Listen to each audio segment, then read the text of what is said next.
So here's a trivia question. I'm going to show you an image here, see if you know this guy. You would see Albert Einstein. Everybody say Albert Einstein. Albert Einstein. Now, many have said that he is the most brilliant man since Jesus. He was the person responsible for understanding the theories of relativity, quantum physics, cosmology, statistical mechanics, all of those things. And for the longest time, Einstein had two pictures hanging on the walls of his office. One picture was Sir Isaac Newton, and the other one was James Clerk Maxwell, other great scientific minds. Well, toward the end of Einstein's life, however, his whole thought process began to change. And he removed the picture of Sir Isaac Newton, he removed the portrait of James Clerk Maxwell, and he replaced those with two other portraits. One was Mahatma Gandhi, and the other one was Albert Schweitzer, two great humanitarians. He placed those up there. Someone asked him, why the switch? Why did you go away from science and more toward that of humanitarian reasons? And here's what Einstein said. He said this. He said, only a life lived for others is a life worthwhile. Powerful statement from the greatest mind of the 20th century. You know, Einstein realized toward the end of his life that science had to take a back seat to people. He realized that science, though helps us in so many ways, he realized that there was something more about that. And he believed in that basic truth that there's something even far greater than science in the world, and that is people, that is humanity, that is how we care for one another. The Bible reminds us in so many instances of why that is true. And I'm convinced, and I hope you are too, that as a follower of Jesus Christ, as disciples, we must understand very first and foremost that to be a disciple of Jesus means that we help and love and serve others. That being a disciple, that we must have the capital L on our life, not loser, but life itself. And in order to live life, capital L, we need to get those priorities straight. And by getting those priorities straight, we begin to see what God has planned for us and the transformation that God brings into the world. I want you to imagine with me for a second a child reaching into a cookie jar. Now, my grandkids do that a lot. They bake cookies and they put them in a little jar. And next thing I know, the jars are gone and Poppy doesn't get a cookie. Maybe you get cookies. Remember when we used to have cookie jars and you'd reach inside? Think of a child who reaches in and grabs 2 handfuls of cookies. Well, that child can't do anything more until what? They distribute or get rid of a cookie. And once they get rid of a cookie or a couple other cookies, they then have the ability to do more. And that's what God is saying. God is saying that I have so much planned, I have so much desired, I have so much to bring upon you that it entitles or it requires you and me to share what we have of our time and our talents and our service that we may take on even more of what God is asking us to do. Now, you can work a job and you can get paid for it. A lot of us have jobs, we get paid for our jobs, but I'm convinced that you'll never be satisfied with how much money you ever make. Anybody in the room ever satisfied that I made the greatest amount of money and I never needed any more to support my family or anything else? Maybe one hand went up in the room. But most people would argue against that, and they would say, no, I need more from my job. I need more money for that. I need more things that come from that. But you know, God says that there's more to life than those physical things. And he places before us and says, I want to use you to accomplish the greater purpose of what your life will be. And when we understand that is the true definition of fulfillment. That no matter how much money we make, no matter what kinds of things we do, no matter what kind of opportunities are out there, unless we are serving God, we have a hole in our heart. That is plain and simple, and disciples understand what it means to serve their Lord. We begin to also understand that we are a small piece of a larger puzzle. Albert Schweitzer said this. He said, the only ones among you who will be truly happy are those who have sought and found how to serve. That happiness comes when we seek out ways and when we find ways, not just looking for ways, but actually find ways to serve. He says that is when happiness comes. You know, what does it mean to have arms of love? I want to take us to John's Gospel, chapter 13. And here is a great sense of an example of what it means for disciples to serve. I'm going to read for you 13:3 through 17. So Jesus has gathered all the disciples. Let me set it up a little bit. They're in the upper room. They've come together, and all of a sudden, he does something very profound that just shakes the disciples to the core. They don't understand why their master is doing what he's doing. So let's pick this up. Jesus knew that the Father had put all things under his power and that he had come from God and he was returning to God. So he got up from the meal. This was the Last Supper. He got up from the meal, took off his outer clothing, and wrapped a towel around his waist. And after that, he poured water into a basin and he began to wash his disciples' feet, drying them with a towel that was wrapped around him. Now he came to Simon Peter. Peter, again, John always uses Peter as the voice of the disciples. Peter's never really been told that he's the leader of the disciples, but we learn through Peter's actions and Peter's voice pretty much how the other disciples are feeling. So he comes to Simon Peter, who said to him, "Lord, why are you going to wash my feet?" And Jesus said, "You do not realize now what I'm doing, but later you will understand." "No," said Peter, "you shall never wash my feet." Again, "Master, you shall never wash your servant's feet." And Jesus said, "Unless I wash you, you have no part of me." "And then, Lord," said Simon Peter as he replied, "not just my feet, but my hands and my head as well." And Jesus answered, "A person who has had a bath needs only to wash his feet. His whole body is clean. And you are clean, though not every one of you." For he knew who was going to betray him, and that is why he said not everyone was clean. When he had finished washing their feet, he put on his clothes and he returned to his place. He returned to that place where he was lounging at the table for the Last Supper. "Do you understand what I have done for you?" Jesus asked them. "You call me teacher and Lord, and rightly so, but for that is what I am." So Jesus is saying, do you understand what I have done? He's broken all the rules. The master is serving the servant.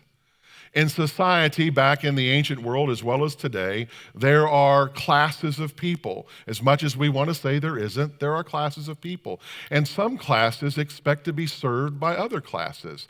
And Jesus is breaking through that barrier here. He is pushing through that politically unsound teaching, so to speak, and he is basically saying that in order to be a servant, you must learn how to serve yourself. And if you are a master, if you are a leader, if you are someone else, do not ever think of yourself more highly than others, but you must learn wherever you are in that pecking order of life, you too must learn what it means to serve others as I am serving you. Now, John brings us to an interesting conclusion at this part of his gospel. John's is the only gospel that does not show Jesus instituting the Lord's Supper. He does not talk about, this is my body. He doesn't talk about, this is my blood. It just says when they finish the meal. And John immediately brings us to this place of servanthood. And I find it kind of interesting that when I think of the table, when I think of when we have Holy Communion, it's in those places that we truly believe Christ to be present. We truly believe Jesus to be here, that his presence, his lordship, and everything that there is about him is around us, that as we eat the bread, as we drink from the cup, we believe that sacramentally God is acting on our behalf, that he is here. But John says that there is something even as powerful. It's when we take a towel and we serve someone else. John says it's when we check everything at the door and when we humble ourselves and we serve others, that it becomes sacramental. This is a powerful image, that when we serve others, John is theologically leading us to understand that that is when we experience Jesus very deeply. That if we're serving ourselves, if we're going off in life, our casual, everyday life, as Matthew's gospel describes, la-di-da every day, that we don't experience the Lord. But when we take a towel and we serve someone else, there's something mystical. There's something profound that happens. Paul says it this way as he writes about this topic of love to the church in Corinth. He says, if I have the gift of prophecy and I can fathom all mysteries, and if I have all knowledge, and if I have a faith that can move mountains, but if I do not have love, I'm nothing. Nothing. Disciples need to have love.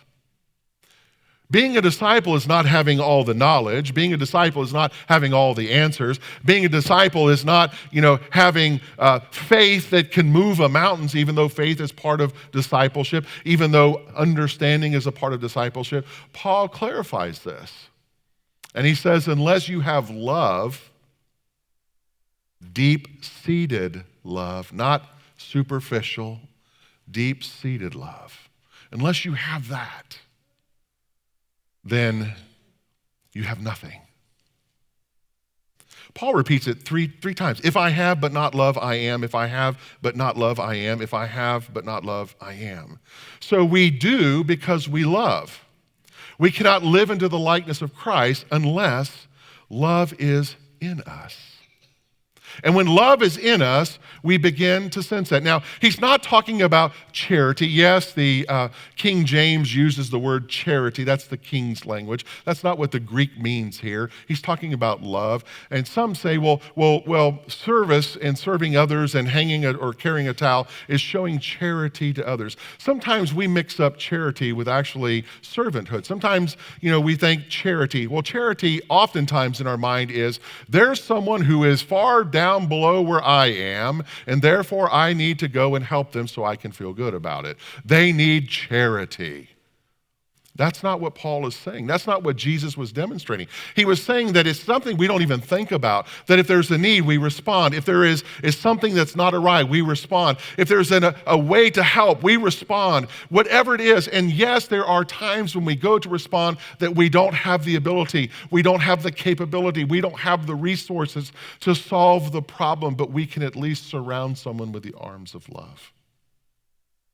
The powerful things that we see here. Serving God and serving others carries eternal rewards. And Jesus says this in Matthew's Gospel 6. Jesus says, don't store up your treasures on earth where they're eaten by moths and get rusty, where thieves break in and steal, but store your treasures in heaven where they will never become moth-eaten or rust, and where they will be safe from the thieves.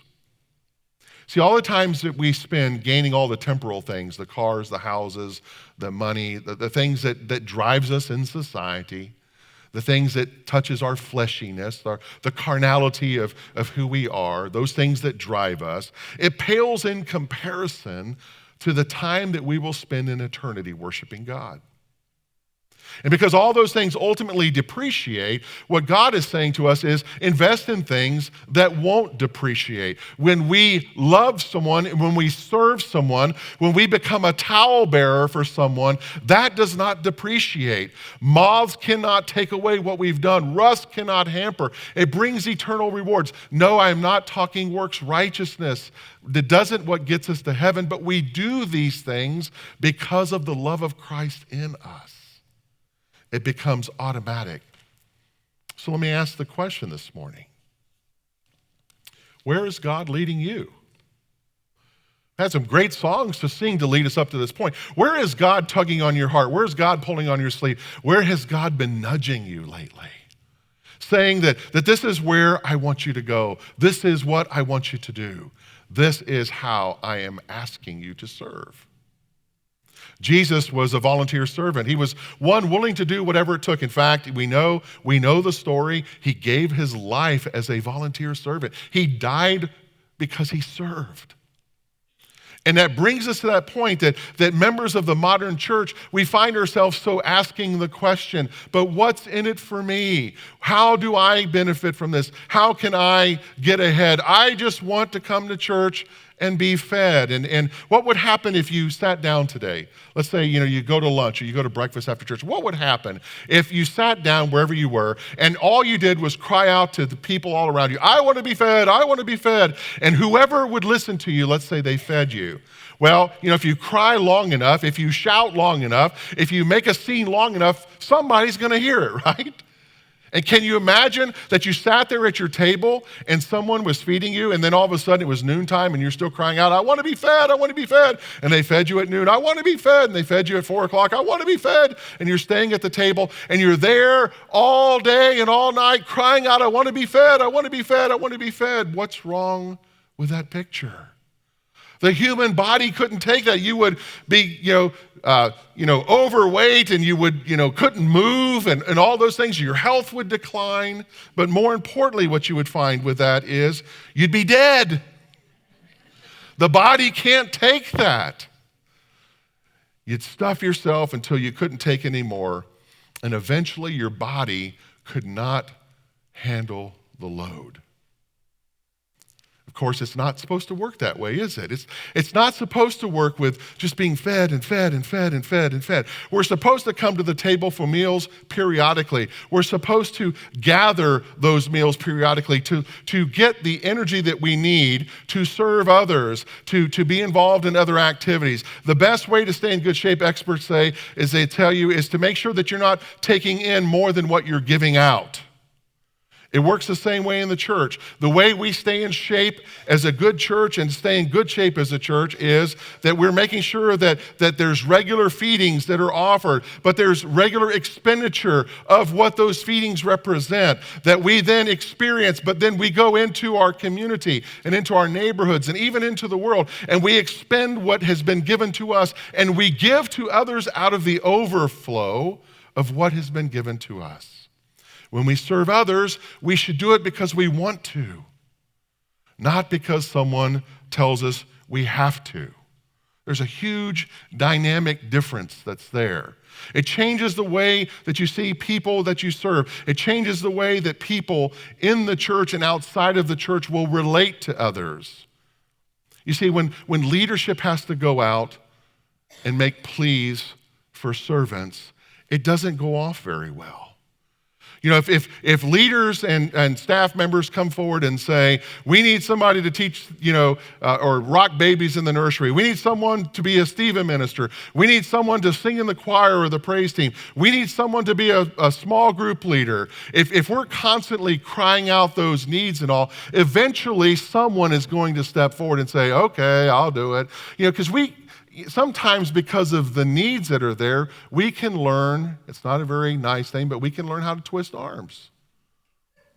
And it affects emotionally, it affects physically, it affects spiritually. Lots of people do things because their pastor makes a personal plea. We need someone to teach the 3rd grade class. No one answers, no one raises their hand. And if we don't get a volunteer, all these little children will go to prison. You see how it works? That's not the way to do this. And we should have a servant's heart. We should have the heart that says that no matter what, we should move forward. Because when we adopt ways like that, when we see servanthood as I only respond, I only participate when I'm begged, borrowed, and pleaded for, nobody wins. That wasn't at all how Jesus got things done, was it? Here's what Jesus did. He was in a room, took off his garment, his outer garment. He picked up a towel. He bent down on a knee, and he started washing feet.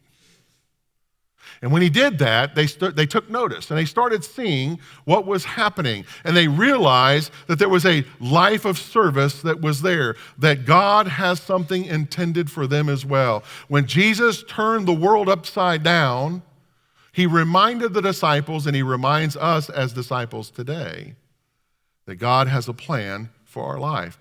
But here's the reality. And folks, I'm not pointing fingers. I'm in this too. Here's the reality. we find ourselves busy.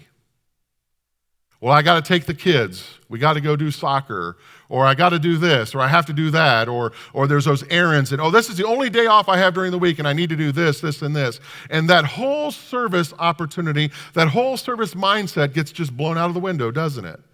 Because life gets complicated, we become so busy that we're not really sure what we should do. It's like the guy that was out with his girlfriend one night, and he started having some romantic ideas about cuddling up a little bit closer to her, and he looks at her in her eyes and he said, "Karen, if I had 1,000 arms, I'd wrap them all around you right now.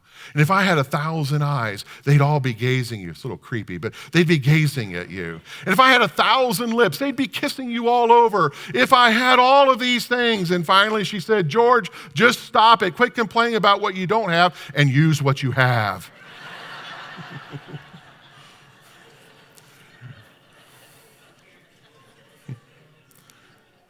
I think Alan Jackson wrote a song about that. Are we all using what we have? Are we willing to step up and let God pick up the slack? Remember what we've talked about. God doesn't call the equipped, he equips the called. God gives us the ability to do whatever it is that he has asked us to do. Let me share with you this story. There was a successful businessman in Tampa. He received a phone call from a friend from the boys club, and his friend said, "I really need you to do me a favor." He said, "There's a little boy, his name is Joey, and I need you to go and pick Joey up. Joey needs a ride to the hospital. He's battling with leukemia. He's got all these things." And the businessman's like, "But I'm in the middle of a crisis and budget season and all this." And he's thinking about all the reasons why he can't serve as his friend is asking him. But this was a dear friend who had done him some favors, so he felt obligated. So the businessman said, "Sure, I'll go ahead and do that." He got the address, got in his car. He drove to a part of Tampa he had never been before, a part of Tampa that wasn't like the part of Tampa that he was accustomed to. It was a totally different perspective, if you know where I'm going with the description here.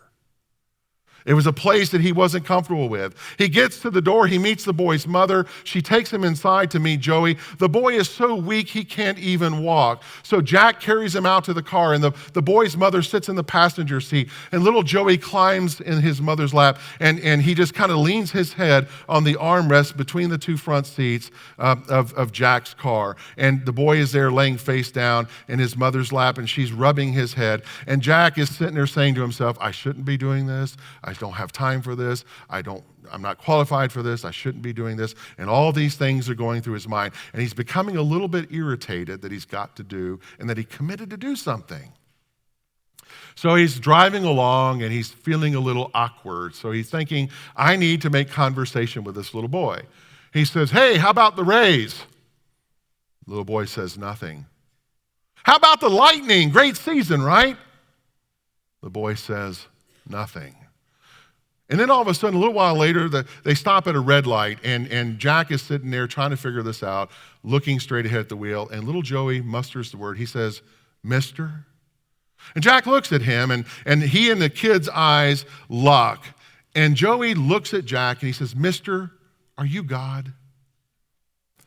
And Jack didn't know what to say. So he asked, he said, "Well, what do you mean?" And the boy said, "Well, yesterday I heard Mama praying in her bedroom, and she was praying so intently, and she told me that God was going to take me home, and someone was going to come, and he was going to take me home, and sir, are you God?"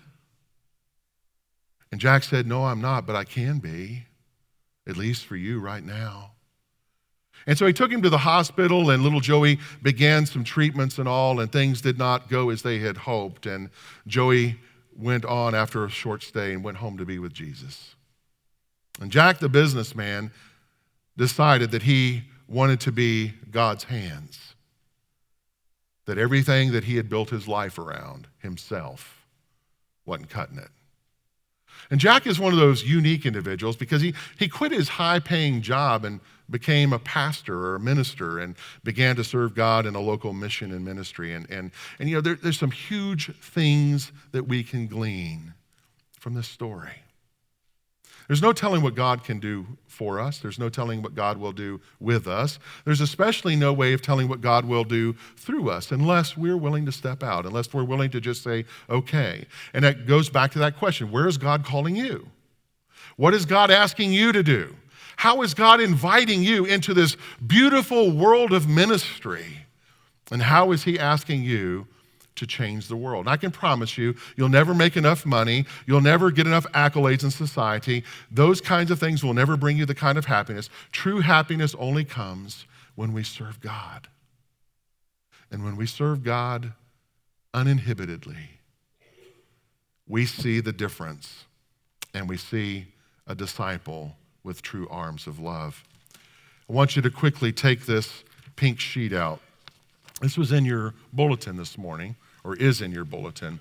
And I want you to take this. I'm not asking you to do, you don't have to fill this out right now, but I want you to be prayerful over this. These are many different ways in which we are inviting you to be in ministry and to serve others through the ministries here of St. Paul United Methodist Church.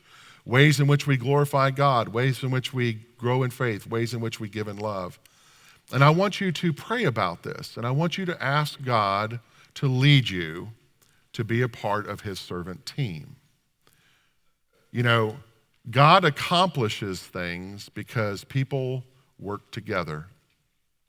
God accomplishes things because one person attracts another, and it begins to ripple. And next thing you know, you've got an army.